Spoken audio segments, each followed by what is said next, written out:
Hi everyone, welcome back. Let's understand what is virtual appliance. We saw that for gateway load balancer, it manages the virtual appliance. Let's see what is that. So it refers to a software-based solution that runs on virtual machine, which are, for example, are EC2 instance and provides specific network or security function. So that is for sure. It is for networking or security, and this is a software which is which is installed on your VM. Virtual appliances are essentially pre-configured software based application packaged into a virtual machine format. Okay, they are typically deployed in cloud environments to perform tasks such as security, monitoring, network management, and other specialized functions. Virtual appliances are often integrated with other AWS services such as Amazon VPC, which is Virtual Private Cloud, AWS Marketplace, AWS Gateway, Load Balancer, and AWS CloudWatch for monitoring and management. Use cases.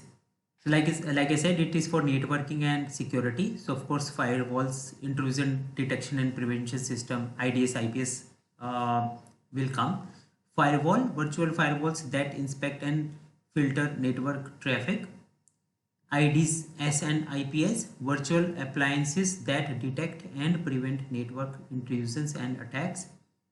VPN appliances, solutions that provide secure remote access through virtual private network VPN connections. Load balancers, virtual appliances that provide advanced load balancing feature beyond what is available with AWS native load balancers. WAN optimization, solutions that optimize data transfer across wide area networks. Network monitoring, virtual appliances that monitor network traffic and performance. Log management, appliances that collect, aggregate, and analyze log data from various sources. Data encryption, appliances that handle encryption and key management. Compliance monitoring, solutions that help ensure compliance with industry regulations and industry standard. But the main thing what we need to understand is this line.